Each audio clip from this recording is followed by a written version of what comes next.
pour le pire. Que Dieu soit loué. Alors, j'ai déjà prié. Père éternel, je te rends grâce, Seigneur. Merci parce que tu nous as encore renouvelé ton souffle de vie ce matin, Seigneur. Merci, c'est que par ta grâce, Seigneur, que nous pouvons être là, Seigneur. Seigneur, prends le contrôle de tout, car si tu ne bâtis pas, nous bâtissons en vain, Seigneur. Seigneur, prends le contrôle de ma bouche, de mes mouvements et de mes pensées au nom de Jésus. Amen. Que Dieu vous bénisse abondamment, que la paix, la grâce, la miséricorde vous soit donnée de la part de Dieu, notre Père, multipliée de la part du Seigneur Jésus, celui qui est, qui était et qui revient bientôt. Aujourd'hui, nous sommes le dimanche 2 mars 2025. Est-ce que tu sais le nombre de personnes qui n'ont pas pu voir le mois de mars 2025 ? C'est pour ça que tu dois rendre grâce en toutes choses, car ça va te faire oublier tes problèmes. Concentre-toi sur ce que Dieu te donne. Ne te concentre pas sur ce que tu aimerais avoir que tu n'as pas encore. Et c'est un thème qui est un peu... Quand le Seigneur m'a donné le sujet il y a 3-4 jours, j'ai dit, wow, ça va nous secouer en fait. Ça va vraiment nous secouer. Mais il faut en parler. Déjà, la première chose, la plus importante, c'est l'amour. Donc, je vous aime. Parce que sans l'amour, nous ne sommes rien. Et l'amour supporte tout, l'amour croit tout, l'amour pardonne tout. Et tu peux parler en langue, tu peux réciter tous les morts, mais si tu n'as pas l'amour, tu n'es rien. C'est pour ça que tu dois travailler ton cœur et tu dois travailler l'amour dans ton cœur. Parce que beaucoup de gens vont aller en enfer à cause d'un mauvais cœur. Ils vont parler en langue, ils seront là le dimanche à l'église, mais ils vont rater l'enlèvement. En tout cas, ils n'iront pas au ciel à cause de ça. Donc aujourd'hui, le thème, c'est la discipline dans les choses de Dieu. C'est très important d'être discipliné. Mon frère, ma soeur, pourquoi le Seigneur m'a mis à cœur de parler de ça ? Parce que nous ne sommes pas assez disciplinés avec le Seigneur. Et il te demande d'être discipliné parce qu'il a été discipliné pour les affaires de son Père. C'est ça qui a fait qu'aujourd'hui il est le nom au-dessus de tous les noms. C'était un homme discipliné, Jésus. Et pourquoi c'est important d'en parler ? Parce que le diable gagne du terrain. Dans nos vies, dans nos couples, dans nos familles, dans nos pays, par notre indiscipline. Je ne sais pas si vous avez vu, il y a un film qui est sorti, moi je ne vais pas au cinéma, mais je vois sur les bus en ce moment, il y a un film d'Ardeville, je ne sais pas, et il y a marqué « Le diable ne s'arrête jamais ». Ça veut dire que toi, tu ne dois jamais t'arrêter de prier, de méditer la parole, d'être dans la présence du Seigneur et dans son intimité. Parce que le diable ne va jamais il va te lâcher. Quand tu es enfant de Dieu, jusqu'à ton dernier souffle, tu dois être discipliné. Et je te dis en tant que serviteur de Dieu, si tu es plus discipliné pour les choses du monde que les choses de Dieu, tu vas louper le ciel. C'est clair, parce que Dieu sonde le cœur, Dieu sonde les reins. C'est très important. Le Seigneur nous demande, c'est simple en fait, médite ma parole jour et nuit, prie sans cesse. On n'a pas grand-chose à faire en fait. Reste dans la présence du Seigneur. Tu dois résister au diable. Tu dois te soumettre à la parole de Dieu. Vous savez, la parole de Dieu nous dit, faites de toutes les nations des disciples. Moi, j'ai une question à te poser, mon frère et soeur. Est-ce que tu vas aller au ciel ? Ta question est bizarre. La réponse, si quelqu'un me dit non, je vais dire, mais qu'est-ce que tu fais là ? Mais si tu veux aller au ciel, tu dois être un disciple discipliné. Nous ne sommes pas assez disciplinés. Et Dieu va nous faire grâce aujourd'hui de nous remettre dans la discipline. Jésus, pour remplir sa mission que le Père lui avait confiée, il était extrêmement discipliné. Il montait le soir pour prier, et quand tu regardes la Bible, il redescendait le matin. Mais quand il était à la montagne, il n'était pas sur son téléphone portable, il n'était pas là à penser à ce qu'il allait manger, il était discipliné dans la prière. Tu dois être concentré dans la prière. C'est très important. Parce que Dieu t'a confié une mission. Dieu ne t'a pas appelé pour que tu restes dans les choses du monde. Si tu restes dans les choses du monde, tu vas louper le ciel. Dieu t'a appelé pour une mission bien précise. T'as reçu Jésus comme quoi ? Comme ton Seigneur, non ? Et comme les disciples à l'époque, ils disaient Rabbi, Rabouni, c'est ton maître. Et tu dois faire ce que le maître faisait. C'est pour ça que quand tu lis les évangiles, Matthieu, Marc, Luc, Jean, quand tu lis l'acte des apôtres, tu vois que les vrais disciples de Jésus reproduisaient ce que Jésus faisait. Jésus n'est pas passé à la croix à 30 ans. Jésus est passé à la croix, il avait environ 33 ans. Mais pendant 3 ans et demi, il nous a expliqué comment un fils de Dieu se devait de se vivre. Mais regardez l'état de l'Église aujourd'hui. Nous sommes sur nos écrans, nous sommes indisciplinés. Tu es discipliné pour aller gagner de l'argent. Tu es discipliné pour aller en vacances. Tu es discipliné pour tout ça. Le diable gagne du terrain à cause... Moi, je vous dis, je pense qu'il y a plus de gens, je disais ça à ma belle-sœur hier, plus de gens vont aller en enfer à cause de leur téléphone portable que de gens qui prient Marie. Parce que tout le monde est sur son téléphone portable. J'étais en voiture hier pour aller évangéliser à la place de la République, comme si le Saint-Esprit me disait, regarde les gens dans la rue. Tout le monde est comme ça sur son téléphone. Totalement possédé par leur téléphone portable. Les gens vont aller en enfer à cause de leur écran. Là. Moi je te dis, c'est la pire idolâtrie. On est là à critiquer et tout, mais mon épouse elle a mis ça hier ou avant-hier en statut WhatsApp. Les gens ils sont sur leur téléphone, même pendant la louange, l'adoration, ils se filment. Regarde comment je me mets à genoux. Tu crois que Dieu il est content de ça? Ils sont là, ils changent de tenue, ils sont là, WhatsApp, statut, et Dieu regarde ça. Est-ce que ça honore Dieu de faire ça? Mais pas du tout. Si tu cherches la faveur des hommes, tu n'es pas disciple de Jésus. Tu n'es pas chrétien. Tu risques d'aller en enfer. Il faut qu'aujourd'hui tu arrêtes ces choses-là, que j'arrête aussi, que nous arrêtions ces choses-là. Nous sommes trop distraits. La distraction, c'est l'opposé de la concentration. Dieu te demande d'être concentré. Vous savez, dans ce ministère, quand je vois les gens qui se mettent à fond là, je n'ai pas besoin d'aller chez eux, d'aller voir comment ils sont. Je n'ai pas besoin de demander à Dieu, tiens, montre-moi son cœur. Je vois comment Dieu les monte. Ils ont de plus en plus de visions, de plus en plus de songes. Quand ils prient directement, Dieu leur répond. Parce qu'ils sont concentrés dans l'intimité avec Dieu. Moi, c'est ce que j'ai eu au début de ma conversion. J'étais que concentré sur Jésus. Quand j'ai demandé une prière, il me répondait, même pas après, il me répondait pendant la prière. Un jour, j'ai prié pour un monsieur, parce qu'il était en train de mourir. J'ai demandé, Seigneur, va le visiter parce qu'il ne connaît pas. À l'instant où j'ai prié, il a vu une lumière dans sa chambre, il était complètement dans les traditions religieuses, il est devenu enfant de Dieu. Amen, amen. Parce que j'avais l'intimité à 100%. Amen. Rien à faire des choses du monde. Rien à faire de tous ces boutiques. J'étais dégoûté, je vomissais le monde. Amen. Et là, du coup, j'avais un impact. Tout ce que je demandais à Jésus me le donnait direct. Il y a une femme, elle ne voyait plus sa fille depuis des années. Aucune nouvelle d'elle. Je me suis mis à genoux, j'ai pleuré, j'ai dit Seigneur. Mais la prière a duré 10 secondes. Seigneur, s'il te plaît, que la fille donne un signe à sa mère. 2 heures après, elle a envoyé un mail à sa mère. Amen. Pourquoi on n'a pas de résultat? Parce qu'on est distrait. Tu es trop dans les choses du monde. Je suis trop dans les choses du monde. On est trop. Je vous dis, faites gaffe. Il y a l'esprit luciférien est dans nos téléphones portables. Ça ne sert à rien de chasser les démons, ça ne sert à rien. Regardez le scrolling là. Je discutais, je crois, ça avec ma fille. Le scrolling, il y a un esprit derrière ces histoires. Satan est rusé. Satan, les stratégies de Satan. Le summum là, c'est le téléphone portable. La distraction. C'est pour ça que quand tu vas en retraite, trouve pas les excuses, ah oui, mais je vais avoir besoin. Non, tu laisses ton téléphone à la maison, tu pars. T'inquiète pas, Dieu il va gérer le reste. Si Dieu ne bâtit pas, nous bâtissons de toute façon. Donc, je disais, est-ce que tu veux aller au ciel? Évidemment, ta question est oui. Mais si tu veux aller au ciel, écoute bien ce que je vais te dire. Tu es appelé. Si tu restes un appelé, indiscipliné, tu vas aller en enfer. Si tu es appelé, appelé et tu te disciplines, alors oui, tu vas aller au ciel. Mais tu dois te discipliner à partir d'aujourd'hui. Moi, je vais vraiment demander au Seigneur de me discipliner. Mon couple doit être discipliné. Parce que quand tu dis à Dieu, vous savez, il y a des frères et des sœurs qui me disent « Ah, évangéliste, à demain. » Mais c'est pas moi. C'est pas pour moi que tu viens. C'est pour Dieu. Et quand tu viens pas, mais c'est ton intimité avec Dieu que tu es en train de casser. Non, en fait, quand j'ai préparé ça, ça m'a fait vraiment mal. Parce que je me rends compte que Jésus nous aime vraiment.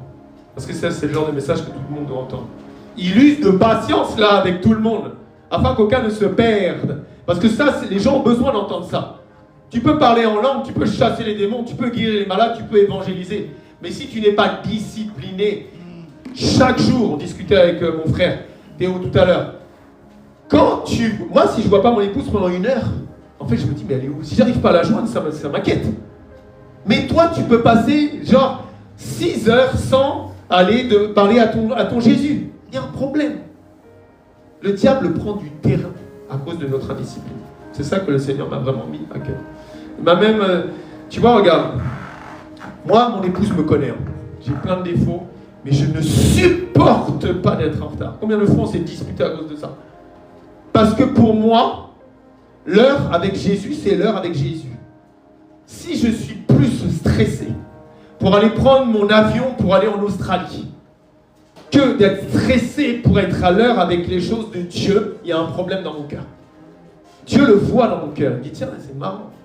Il est zélé plus pour aller en vacances, il est plus zélé pour être à l'heure pour ne pas louper son billet d'avion. C'est pas bien. Frères et sœurs, tu viens pas ici à l'heure pour me faire plaisir. Hein. Tu viens à l'heure parce que Jésus, il est là à midi. Jésus, il est là à midi pile et il t'attend. Midi à 15h, il est là. Les excuses, tu ne dois plus en avoir pour le Seigneur. Moi, je ne peux pas te juger, sinon je serais jugé de la même manière. Et des fois, même, on arrive en retard. Ah oui, mais là, il y a ça, il y a... Non, il n'y a pas d'excuse.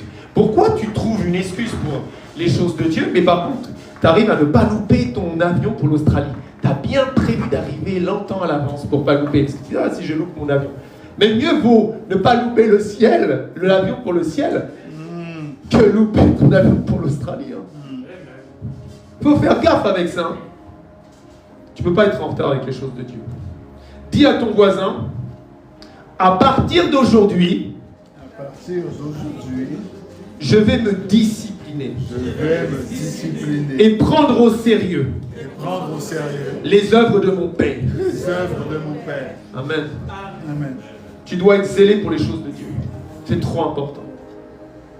Parce que vous savez, il y en a un paquet qui vont se retrouver devant Jésus. Mais n'ai-je pas évangélisé place de la République? N'ai-je pas chassé des démons en ton nom? N'ai-je pas guéri ça? N'ai-je pas... Mais non, je ne te connais pas. Parce que dans mon cœur, dans le cœur de ces personnes, ils n'auront pas donné 100% à Jésus. Jésus, quand tu prêches, tu dis, mais Jésus ne veut pas 99% de ton cœur, hein, il veut 100%. Mais nous-mêmes, quel est l'état de notre cœur par rapport à notre Jésus? Je sais que Jésus a tout donné pour nous. Hein. Jésus a été discipliné là. Au moment où il était discipliné avant, il gagnait en sagesse, en intelligence, il prêchait déjà à 12 ans. Mais quand là, le Saint-Esprit est descendu sur lui, là, discipliné à 100%, l'écoute du Père, la prière, il était là à fond. Forcément, il a la parole de Dieu, il proclamait la parole et la nuit, il priait. Combien de fois on se fait avoir encore par des distractions? Un ami qui t'appelle, un frère, une sœur, tu passes des heures au téléphone. Si tu parles des choses de Dieu, gloire à Dieu. Mais si tu parles des choses pour que ça n'avance pas le royaume des cieux, ça ne sert à rien. Tu as perdu des heures. En tout cas, il faut vraiment qu'on se discipline. Tout à l'heure, mon épouse me disait, oui, si tu fumes, tu détruis le temple du Saint-Esprit, en tout cas si tu prends des drogues. Mais si tu cherches ta sanctification, Dieu va t'aider. Pourquoi je dis ça? Parce que tu connais très bien le verset qui dit, si ton œil est une occasion de chute, jette-le. Mieux vaut que tu rentres au ciel avec un œil au moins que d'aller en enfer avec tes 2 yeux. Mais ça, c'est pas que David qui regarde, oh, la femme, elle prend son bain, elle est mignonne celle-là. Non, c'est pas du tout ça. Tout ce que tu regardes dans tes yeux, qui n'honore pas le royaume des cieux, tu dois arrêter ça direct. Alors oui, il y a les films pornographiques, oui, il y a les films que tu ne dois pas regarder, mais qu'est-ce que tu regardes sur ton téléphone? Qu'est-ce que je regarde? Qu'est-ce que nous regardons? Si tu passes du temps à regarder les choses du monde pour acheter des choses futiles, tu obéis à Satan, tu n'obéis pas à Dieu. Est-ce que tu crois que le Saint-Esprit qui vit en toi, il est content? Lui qui a donné qui a révélé de Genèse à Apocalypse la parole de Dieu et qui est passé par la bouche de Paul et qui a dit, qu'est-ce qu'il a dit? Il a dit, si tu aimes les choses du monde, pardon Jacques, si tu aimes les choses du monde et les convoitises du monde, t'es ennemi de Dieu. On doit vomir le monde, on doit arriver à ce stade. Parce qu'avant de pouvoir dire, ce n'est plus moi qui vis, c'est Christ qui vit en moi, il faut passer par le stade où tu n'es plus distrait par les choses du monde. C'est très important. Qu'est-ce qu'il a dit l'apôtre Paul? Il a dit, je voyais ça là. Tout ce que moi j'aimais bien avant, je vois ça comme de la boue maintenant. De la boue. Je vomis ces choses-là. Moi, je prie le Seigneur qui me remette à la dimension. Parce que moi, c'est vrai que c'était trop facile. Du coup, c'est une grande souffrance. Parce que quand Dieu est venu en moi, il s'est incarné en moi. J'ai vécu pendant plusieurs semaines ou même plusieurs mois, je ne sais pas, je n'ai pas noté, mais j'ai vécu Christ en moi. Je ne vivais plus pour les choses du monde. Je ne vivais plus pour plaire au monde. Et du coup, je vivais des centaines de miracles tous les jours. Parce que c'est Dieu qui me contrôlait. Mais par exemple, quand j'allais dans un magasin, je prenais ce dont j'avais besoin, je restais 10 minutes. Tout ce qui est commerce là, tout ce qui est marché, magasin, tout ça, il y a Satan derrière ça. Tu passes du temps à... T'achètes des choses, tu n'as même pas besoin. Tu vas pour un truc et tu as acheté 10 trucs. C'est-à-dire que 9 trucs, tu les as pas achetés, tu les as achetés à cause de Satan. Tu perds du temps dans tous ces trucs-là. Moi, je vous dis clairement, les choses du monde vont vous amener en enfer. Tu ne pourras pas dire que tu n'as pas entendu le message. Arrêtez d'acheter des choses dont vous n'avez pas forcément besoin. Oh, ça, ce serait joli dans mon salon. Ah, c'est bon, tu as déjà 15 trucs dans ton salon. Tu ne sais même plus quoi mettre. Il y en a plein la cave. Il a dit, n'amassez rien. Ici, ça va redevenir de la rouille. Au lieu de dépenser cet argent, mais donne de l'argent pour les... En ce moment, on fait des maraudes le mercredi pour les sans domicile fixe, pour les orphelins, pour les veuves. Tu es là, tu dis, ah, j'arrive pas à payer mon loyer. Mais regarde tout le bazar qu'il y a dans ta cave. Vous savez, Jésus, hein, quand il a envoyé ses disciples dans la moisson, il a dit, ne prenez rien. Ne prenez ni argent, ne prenez pas 2 bâtons. Et la question qu'il leur a posée, quand ils sont revenus, c'est, alors, il vous a manqué quelque chose? De rien. Alors on peut trouver toujours des excuses. Oui, c'est important que je sois quand même bien habillé. Puis je ne vais pas être habillé comme ça tous les dimanches non plus. Mais il y a un équilibre. Tout à l'heure, on a pris pour la maîtrise de soi, l'équilibre. Il y a un équilibre. Il y a un équilibre à avoir avec le Saint-Esprit. Moi, je vous dis, il faut vraiment qu'on soit discipliné. La parole de Dieu nous dit dans Matthieu 11,12. Matthieu 11,12. Depuis le temps de Jean-Baptiste jusqu'à présent, donc jusqu'à là, aujourd'hui, de mars 2025, si Jésus revient, le royaume des cieux est forcé. Ce sont les violents qui s'en emparent. Regardez, mon épouse est une violente. Notre fille, là, elle s'est couchée à 6h du matin. Mais elle est là. Et pourtant, ça fait quand même des jours, depuis les 3 jours. Je vous dis, on ne dort pas beaucoup, on court. On est des êtres humains, on a aussi des problèmes administratifs. On a 7 enfants, on doit gérer des milliers de choses. On n'est pas des robots. Non, moi je suis comme toi, mon frère, ma soeur. J'ai besoin de dormir, j'ai besoin des fois de manger. Je suis comme toi. Vous savez, les hommes de Dieu, les pasteurs, tout ça, ils sont criblés comme tu n'imagines même pas. Tu connais cette image? Le pasteur, il est en train d'écouter une brebis. La brebis, elle a juste une flèche comme ça. Tu sais, il y a du sang qui coule. Tu l'as vu ce dessin? Le pasteur, il est là, tout va bien. Mais lui, il en a au moins 150. Il a des flèches tout le corps. Il est en sang. Mais je vous dis que cette image est vraie. Mon épouse et moi, vous n'avez même pas idée de par quoi on passe. Que si Dieu n'était pas le Dieu qui a ouvert la mer Rouge, mais il y avait Chama, on s'en aurait dit, attends, on ne peut plus. C'est Dieu qui nous donne la force. Donc tu dois être discipliné. Premièrement, Dieu t'appelle pour quelque chose. Allez annoncer la bonne nouvelle. Tu n'es pas dans une religion. La foi, garde ça pour toi. Non, Dieu t'a dit, allez annoncer la bonne nouvelle. Moi, je bénis le Seigneur pour toutes les personnes qui sont venues hier à l'évangélisation. Parce que, premièrement, tu es à ta place. Tu n'es pas resté chez toi. Et il y en a plusieurs. 1, 2, 3, 4, 5. On était plusieurs à l'évangélisation hier. Bien sûr, si tu travailles, tu as des obligations. Mais quand il y a une évangélisation, tu pries. Même si tu es chez toi parce que ça fait loin. Intercède. Si tu étais malade, qu'est-ce que tu as fait pendant l'évangélisation? Moi, je ne sais pas, mais Dieu le sait. Si tu es dit, ok, moi je suis pas bien, je reste chez moi, mais j'intercède. Seigneur, va toucher les cœurs, place de la République. Seigneur, utilise évangéliste, la pasteur. Seigneur, manifeste ton Saint-Esprit. Si tu es resté devant ta télé, tu n'as pas plu au Seigneur. Et si à l'enlèvement, tu restes. Dieu t'a dit, mais attends, qu'est-ce que tu fais? Je t'ai appelé pour ça, vraiment? Frères et sœurs, moi je ne suis pas là pour plaire aux hommes. Je suis là pour donner le message de Dieu pour que l'épouse de Christ se prépare. Parce que Dieu va chercher les bouillants, pas les tièdes. Tu dois te discipliner à partir d'aujourd'hui. Tu dois tout donner à Jésus parce que Jésus t'a tout donné. Il a donné sa vie. Lui, il veut ton cœur et ta vie parce qu'il a besoin de toi. Regarde, 1 Corinthiens 9,16. 1 Corinthiens 9,16 nous dit quoi? Si j'annonce l'évangile, ce n'est pas pour moi un sujet de gloire. C'est normal en fait. Car la nécessité m'en est imposée. T'imagines? Dieu t'impose de le faire. Et malheur à moi si j'annonce pas l'évangile. C'est pour ça que quand je prends le micro, moi je me sens bien. Mais j'ai dit, Seigneur, que je ne m'enorgueille pas. S'il te plaît, pas de vaine gloire, pas de rivalité. Parce que tu sais, je ne suis pas mieux que les autres. Tu peux être très facilement orgueilleux. Ah, j'ai ressuscité ressuscité un mort. Toi, t'en as réussi. Regarde ça, j'ai fait repousser la jambe. Ah bon? C'est pas Jésus qui repousse la jambe à travers. C'est pas au nom de Jésus. L'orgueil, faites gaffe avec l'orgueil.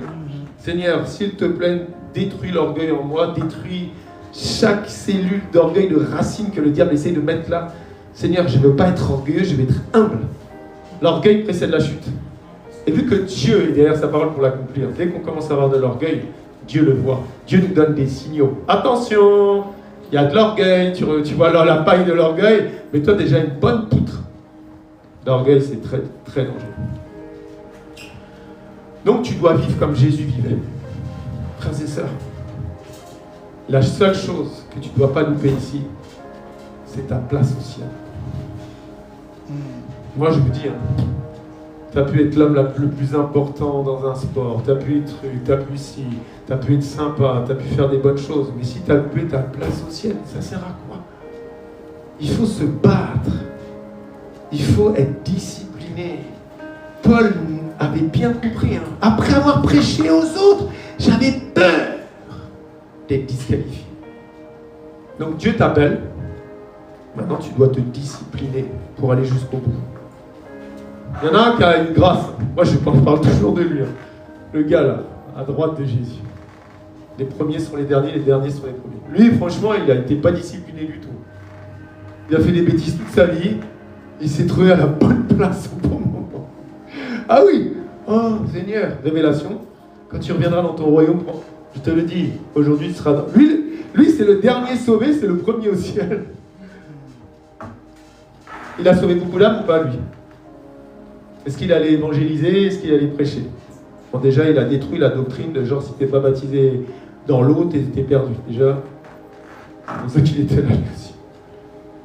Donc on doit se discipliner contre le péché. Blaguez pas avec le péché. Le péché amène en enfer. Nous sommes tous pécheurs. Mais attention entre Jésus est venu pour ceux qui se reconnaissent pécheurs.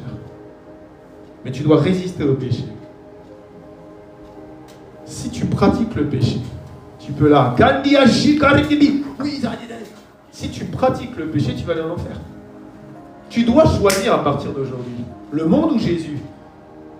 Jésus, déjà lundi, jeudi, comme les disciples vendredi, dimanche, monde, mardi, jeudi avec mes copains, mes copines. Non. 7 sur 7. Parce que si à l'enlèvement le mardi et le jeudi, tu vas faire comment? Jésus. Ouais, mais c'est sympa le monde avec les copains, les copines. Non. Tu dois choisir, tu dois trancher, tu dois être violent. Tu dois prier pour que eux viennent à Christ. Mais c'est pas eux là, d'avoir une puissance qui te ramène dans le monde. Sodome, c'était sympa pour la femme de Lot. Pourquoi elle s'est retournée? On lui dit de retourne pas. Pourquoi tu t'es retourné? Parce que dans ses pensées, il y avait des choses qui lui plaisaient encore dans Sodome. Elle s'est dit, c'est sympa Sodome. C'est sympa les choses du monde. Non, Sodome c'est l'enfer. Amen. 1 Corinthiens chapitre 6 versets 9 à 10. C'est pour ça que je vous ai dit je vous aime avant cette prédication. Parce que je sais que ça secoue un peu. Mais je suis obligé de dire la vérité. Je suis obligé de dire ce que Dieu m'a dit de dire. Ne savez-vous pas que les injustes n'hériteront pas le royaume de Dieu? Ne vous y trompez pas, ni les impudiques. Comment tu peux tomber dans la pudicité? Tu dois résister. Si je te prends là, si je dis Seigneur, mets cette âme une seconde en enfer et montre-lui les impudiques où ils vont. Tu ne seras plus jamais impudique de ta vie. Tu ne coucheras jamais hors mariage et tu vas résister de toutes tes forces. Tu vas taper des jeunes à sec, tu vas dire non, moi je ne tombe pas dans cette histoire de sexe. Non. Juste un coup de 30 secondes là, passer une éternité dans les lacs de feu. Non, je ne veux pas. Ni les impudiques, ni les idolâtres. Ton téléphone, c'est une idolâtrie. Ah oui. Ni les adultères. Non. Combien d'hommes et combien de femmes trompent leur mari et leur épouse qui se disent enfants de Dieu? Chérie, il y en a un qui m'a retenu au boulot là. Normalement, je rentre à 19h. Il m'a parlé jusqu'à 23h. Tu localises le téléphone, tu vois que la personne était dans l'hôtel. Et les gens, ils se disent chrétiens, quoi. Faut arrêter les bêtises, Les adultères, mon frère, ma soeur, ni les efféminés, là. C'est pour ça que le diable, il attaque bien le côté sexuel. Avant, on avait les homosexuels. Maintenant, on a des choses, je ne sais même pas comment ça s'appelle. Ils sont hommes de 8h à midi, de midi à 13h, ils ne savent même plus qu'est-ce qu'ils sont pendant qu'ils mangent. Et de 14h à 18h, ils redeviennent femmes. Non, mais c'est grave. Les efféminés, ni les infâmes, ni les voleurs. Tu ne peux pas voler. Tu ne peux pas voler. Moi, je te dis, tu ne peux pas voler. Ah oui, mais là, non, tu ne voles pas. Parce que tu ne peux pas voler. Il est cupide. Moi, je suis meilleur. Moi, ci, moi, ça. Non. Non, c'est Dieu à travers nous qui faisons tout ça. Ni les ivrognes. Tu ne peux pas boire. Moi, je buvais beaucoup. Hein. Je disais au frère Théo tout à l'heure, il rigolait. Moi, je buvais une bouteille de whisky quand je sortais, hein, facile. Quand on allait au restaurant, c'était apéritif, une bouteille de vin blanc, une bouteille de vin rouge, et puis on pouvait boire du champagne jusqu'à 5h du matin avec un petit digestif. Non, les ivrognes, ni les outrageux, ni les ravisseurs n'hériteront le royaume de Dieu. Moi, je veux hériter le royaume de Dieu, Seigneur, s'il te plaît. Fais que je sois discipliné contre le péché. Je ne veux pas... Non, je ne veux pas louper le ciel. Ou, vous savez, ça me fait mal parce qu'il y a des gens, ça fait 40 ans qu'ils sont dans le Seigneur. Ils ont prêché, ils ont donné leur vie. Ils lâchent 3 mois avant de mourir. C'est terrible, hein. Ça veut dire qu'ils ne meurent plus en Christ, en fait. Ils sont retournés dans Sodome. Non, il faut persévérer. Hein. La discipline, c'est la persévérance. Il faut qu'on soit discipliné. Donc, moi, je veux hériter du royaume de Dieu. Et toi? T'es prête? T'es prêt? T'es prêt à discipliner ta vie avec le Seigneur? Galates chapitre 5, versets 19 à 21. Or, je reprends. Parce que tu sais, l'apôtre Paul, c'est un homme de révélation. Paul avait la révélation de l'accès au ciel. Paul, il a visité même le 3e ciel, il ne sait même pas s'il est parti qu'avec son esprit ou il est parti avec son corps. Moi, la première fois que j'ai lu ce verset, j'ai dit, tellement que c'était fort, il ne sait même pas si Dieu l'a pas emmené là-haut avec son corps. Et regarde, Galates 5, 19 à 21. Or, les œuvres de la chair sont manifestes. Et là, il reprend. Ce sont l'impudicité, l'impureté, la dissolution, l'idolâtrie, la magie, les inimitiés, les querelles, les jalousies, les animosités, les disputes, les divisions, les sectes, l'envie, l'ivrognerie, les excès de table et les choses semblables. Parce que les choses semblables en 2025, non. Mais moi, ce que j'aime, c'est... Je vous dis d'avance. Et là, l'apôtre Paul, il en a marre parce qu'il se répète. Mais de toute façon, l'évangile, on ne fait que se répéter. Hein. Parce qu'il faut que ça rentre bien. Il faut que tu le digères au plus profond de toi. Pour que justement, tu dis non. Quand tu vas écouter une prédication, tu vas dire non, faux. Ça, c'est contre la Bible. Mais si tu n'es pas ancré, tu risques de te faire avoir par des doctrines, des vents bizarres. Tu vois? Non, reste bien là-dedans. Regarde là ce qu'il dit. Comme je l'ai déjà dit. Parce qu'il avait déjà dit aux Corinthiens. Et là, il remet une couche à l'église de Galatie. Là. Comme je l'ai déjà dit, que ceux qui commettent de telles choses n'hériteront pas le royaume de Dieu. Paul, il ne faisait que se répéter. Parce qu'il avait Christ en lui. Il fallait que le message soit imprégné. Les impudiques n'hériteront pas du royaume des cieux. Oui, mais bon, Dieu me connaît, c'est quand même compliqué. Non, Dieu te connaît, Dieu te dit qu'il est derrière sa parole pour l'accomplir. Tu dois lâcher ça. Tu dois quitter ça. Moi, je veux que... Moi, ma plus grande joie, c'est... Déjà, il faut que je persévère le combat de la foi jusqu'au bout. Et quand je vais me retrouver devant Jésus, il va dire, tu vois le message que tu avais donné. Tu vois, cette personne, elle est tombée là, dans l'après-midi du dimanche ou lundi. Mais grâce au message que j'ai parlé à travers ta bouche, la personne, elle a résisté. Elle a résisté. Elle a dit, non, pas d'impudicité dans ma vie. C'est ça. Et hop, tu vas au ciel. Regarde. Voilà. Mais si je prêche des mensonges, je vais avoir le sang de ton âme sur ma vie. Hein. Moi, je ne veux pas. Hein. Moi, je dois te dire la vérité. Il y a très peu de gens qui peuvent aller au ciel. Donc, moi, je prie que l'enfer diminue là et que le ciel grandisse. Donc, la discipline, mon frère, ma soeur, c'est primordial pour garder ton intimité avec Dieu. Si tu n'es pas discipliné, hein, pourquoi le diable, il te grippe comme du froment? Parce qu'il sait que tu peux perdre ton intimité. Il sait que tu peux perdre ton salut. Il sait que tu peux avoir ton nom qui est effacé. Moi, je dis tout le temps, frères et sœurs, si on prenait tous les vivants là, 2 mars 2025, Seigneur, prends tous les vivants là, je ne sais pas si on est 8, 9, 10 milliards, prends-les tous vivants et mets-les juste une seconde en enfer, là, et ramène-les maintenant, et dis-leur que comment tu manques ça. Si les vivants savaient ce que les morts savent, tout le monde donnerait sa vie à Jésus. Tout le monde aurait la discipline à suivre le Christ selon sa parole. Je te le dis, on doit vraiment être discipliné. Philippiens chapitre 2, versets 12 à 13. Ainsi, mes bien-aimés, comme vous avez toujours obéi, travaillez à votre salut avec crainte et tremblement, non seulement comme à ma présence, mais, écoutez bien plus encore maintenant que je suis absent. Qu'est-ce qu'il a pu dire l'apôtre Paul? Parce que quand il y a un homme de Dieu, quand, tu vois, les gens ils se tiennent bien, tout ça, ils sont à fond, mais dès que, hop, tu vois, genre Dieu ne te voit pas. Genre Dieu ne te voit pas. Toi tu fais quelque chose, lui qui sonde le cœur et les reins. Je me rappelle une fois, ma femme avait fait quelque chose et ça m'avait un peu blessé.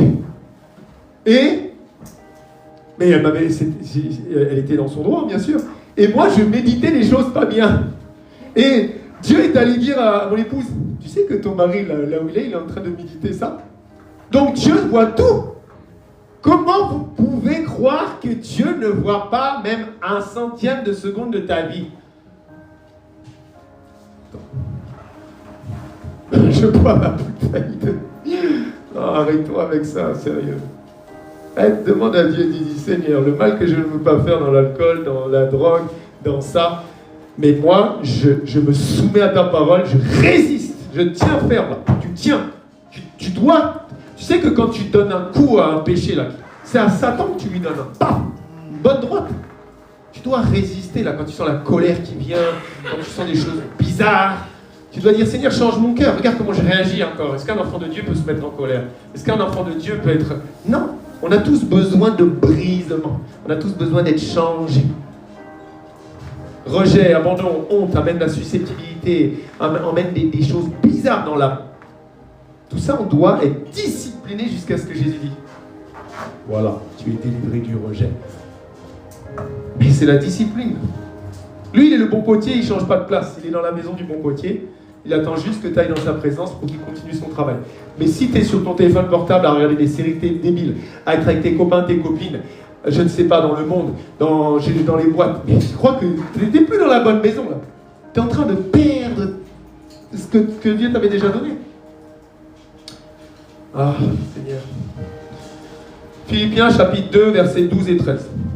Ainsi, mes bien-aimés, ouais, c'est ce que je viens de lire, pardon. Verset 13. Car c'est Dieu qui produit en vous le vouloir et le faire selon son bon plaisir. Mais comment Dieu va te produire cette volonté à résister si tu n'es pas dans sa présence, dans la discipline de la prière et de la méditation de la parole? Il a sa part, mais nous avons notre part. Philippiens chapitre 2, versets 12 et 13. Tu dois chercher la présence de Dieu pour qu'il puisse agir dans ta vie. Tout à l'heure, on discutait avec mon épouse, un frère. Intercéder dans ta tête. 24 sur 24 dans la prière, c'est là où le diable ne pourra plus t'atteindre. Il faut vraiment que Dieu nous aide là-dedans. Je vais bientôt arriver à la conclusion. J'ai quelques versets encore. 2 Timothée chapitre 4, versets 7 et 8. Voilà ce que tu dois dire, ce que tu seras fier d'avoir dit. J'ai combattu le bon combat, j'ai achevé la course, j'ai gardé la foi. Désormais la couronne de justice m'est réservée. Le Seigneur, le juste juge, me le donnera dans ce jour-là, et non seulement à moi, mais encore à tous ceux qui auront aimé son avènement. Mon frère, ma soeur, quelle pratique tu fais aujourd'hui? Est-ce que tu pratiques la prière? Est-ce que tu pratiques la méditation de la parole? Tu pratiques encore les choses du monde? Il faut que le disciple que nous sommes appelés disciples, non? Faites de toutes les nations des disciples. Donc il faut que tu sois discipliné. Parce qu'un disciple indiscipliné ne va pas aller au ciel, encore une fois. Et là, il nous dit bien d'ailleurs, Luc 6, 40. Le disciple. Je suis disciple, mon épouse est disciple, vous êtes disciple. N'est pas plus que le maître. Mais tout disciple accompli sera comme son maître. Mais alors moi, je vais te poser une question. Comment tu vas être accompli si tu n'es pas discipliné? C'est impossible. Moi, je vais vous donner... Par exemple, moi, j'étais disciple à un moment donné des salles de musculation. Et plus j'étais discipliné à soulever mes haltères, le lundi, le mercredi, j'y allais 4 fois par semaine, jeudi, vendredi. Je gagnais, hein. 60, 70, 80, 90, développé couché, 100 kilos. On m'appelait gros bras, tu vois. Ah oui, j'étais discipliné, mon frère, ma soeur. Et c'est marrant parce que je dis toujours, c'est plus facile à aller quand on est deux, on se motive. Oui. Mais il y a des années où quand j'étais tout seul, j'y allais 3 fois dans l'année. Ben, laisse tomber, hein. J'étais redescendu à 60 kilos. C'est lourd. Mais quand il y a des années, j'étais discipliné, je te faisais des séries comme ça, 10, 100 kilos. Tac, je restais 3 heures, j'ai masse.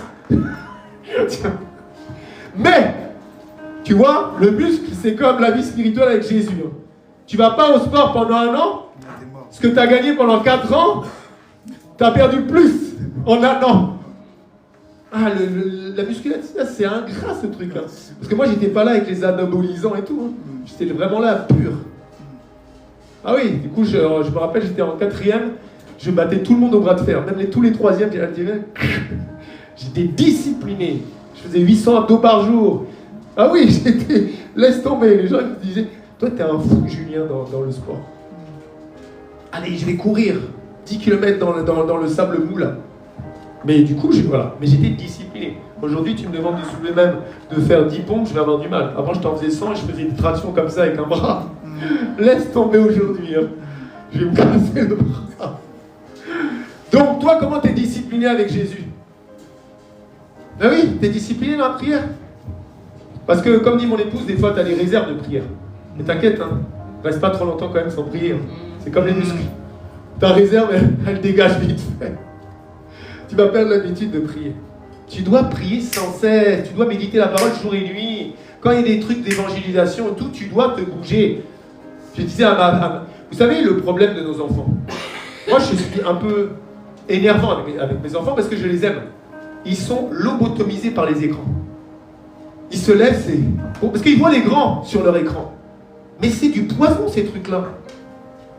Seigneur, donne-nous une grande maison avec un grand jardin. Je vais faire un grand potager. Je vais avoir des animaux et tout. Ils vont avoir du boulot dans la ferme. Comme ça, ils ne vont pas être devant leur écran. Parce que c'est un poison. Moi, ça m'affecte quand je les vois devant l'écran. Et en plus, les petits ne font que ce que les grands font. Donc s'ils voient les grands, je pourrais dire à Caroline, tu vois, regarde, Eliakim et Anna, c'est de ta faute. Parce que tu as été trop sur écran. Du poison, tout ça. Au nom de Jésus, esprit d'écran, tu dégages de ma maison. Ah oui, je te dis, je déteste. Moi, des fois, je dis ça, mais cette nuit, je me suis encore fait avoir. Je me suis couché à 2h, j'ai commencé à vouloir regarder un film sur Prime Vidéo. Le Saint-Esprit me dit, mais qu'est-ce que tu fais? Tu vas prêcher sur la discipline, et toi, qu'est-ce que tu vas regarder? Même si c'est Noé, tu vas perdre encore 3 heures, tu vas te coucher à 6h. Non, mais moi, mais vous savez, on a les mêmes combats. Je ne suis pas mieux que vous. Donc c'est très important que tu aies un bon père spirituel, un bon guide spirituel. Pas de couverture, ça c'est satanique, sorcellerique. Mais c'est très important que tu aies quelqu'un. Parce que moi, si je commence à faire des allers-retours comme ça dans des cailloux, à genoux, si je dors des fois en salle poubelle, c'est parce que voilà, le Seigneur m'a mis mon épouse pour qu'elle me dise. Au début, j'ai dit, mais c'est tellement bizarre, c'est pratique ici, quelle drôle de famille. Mais aujourd'hui, je le fais. Ah oui, aujourd'hui, je peux me mettre à genoux. Et je gagne du terrain sur le monde des ténèbres. Je mets des claques à Satan. Parce que mais des fois, je suis moins discipliné. Et là, Satan me dit, hey, je suis là, tu m'as oublié. Regarde ce qu'il y a sur les bus en ce moment. Moi, j'arrête jamais. Hein. Chaque jour, tu es en guerre. Chaque jour, tu es en combat. Un soldat hop, pom, c'est fini. Hein. Ah oui, tu dois vraiment être à fond. Colossiens chapitre 1, verset 28-29. C'est lui que nous annonçons, exhortons tout homme et instruisant tout homme en toute sagesse afin de présenter à Dieu tout homme devenu parfait en Christ. Comment tu veux devenir parfait en Christ si tu n'es pas discipliné? Comment tu vas avoir la nature de Christ si tu ne pries pas et que tu ne médites pas la parole? Jamais tu deviendras un bon disciple en regardant ton téléphone et en regardant des bêtises et en allant dans les boutiques tous les jours. Ça, c'est fini. Shopping, esprit maléfique. C'est vrai, hein? Écoute bien. Verset 29, c'est à quoi je travaille. C'est un travail, la discipline. Moi, quand j'étais là avec les muscles, et je voyais l'évolution, hein, tu sais, les premiers... Il y en a qui ont fait la muscu, les premiers mois, t'as mal partout. Et qu'en fait, quand t'as mal, que tu dis ça gonfle, t'as mal, tu peux même plus bouger comme ça. Et tu dis, allez, je vais manger mes jaunes d'œufs, ma banane. 3 mois après, t'as pris tellement vite. Ah oui, je te dis. Mais c'est pareil avec la prière et la méditation de la parole. Mais tu dois pas lâcher. Tu dois travailler. Tu dis, ah, j'ai ça. Attends, là, je viens de prier. Tout à l'heure, ma fille me dit, ah, j'ai déjà prié. J'ai dit, non, tu viens à l'église pour prier. Tu viens pas à l'église pour regarder la tablette. Oui, j'ai déjà prié un peu. Non, tu pries, c'est 3 heures. C'est quoi 3 heures dans la journée? Par contre, c'est la tablette 4 heures, là. C'est, ah, déjà? Ah, Seigneur, aide-nous avec les tablettes. Moi, je vous dis, c'est le verset. S'il n'écoute pas la période, là. Même les élus vont tomber à cause des tablettes, des écrans. Là. Miroir magique, démoniaque, satanique, diabolique. Seigneur, aide-nous. C'est un travail sur toi dans la parole de Dieu, dans la parole du Seigneur. Matthieu 28, 19, 20 nous dit « Allez, faites de toutes les nations des disciples, les baptisant au nom du Père, du Fils et du Saint-Esprit, et enseignez-leur à observer tout ce que je vous ai prescrit. Et voici, je suis avec vous tous les jours jusqu'à la fin du monde. » Alors moi, si je n'enseigne pas mes enfants, mes propres enfants, les 7 enfants là, si je ne les enseigne pas à observer tout ce qui est écrit là-dedans, mais Dieu va me demander des comptes. Alors quand je leur dis « Arrête avec les écrans », tu vois déjà qu'il y a un esprit qui est en train de les posséder. Hein. C'est l'esprit là, tu lâches. Mais c'est vrai ce que je dis ou pas? C'est pas des blagues, c'est spirituel. Tu les vois. Des fois, je me prends la tête avec mon épouse parce que moi, je suis énervant avec les écrans. Je ne supporte pas ça. Ça me crée des crises parce que je sais qu'il y a un esprit qui est en train de monter. C'est pas l'esprit de Dieu, un esprit. Et après, ça fait des gens nerveux. Même les médecins et tout, ils prouvent qu'un enfant qui a passé du temps sur les tablettes, il tombe dans la drogue dans l'adolescence. Le pourcentage est multiplié parce qu'il a créé un esprit de dépendance. Ah oui. Moi, que Dieu nous fasse déménager, je vais mettre des... Il a créé un esprit de dépendance. Ah oui. Moi, que Dieu nous fasse déménager, je vais mettre des... Il a créé un esprit de dépendance. Ah oui. Moi, que Dieu nous fasse déménager, je vais mettre des...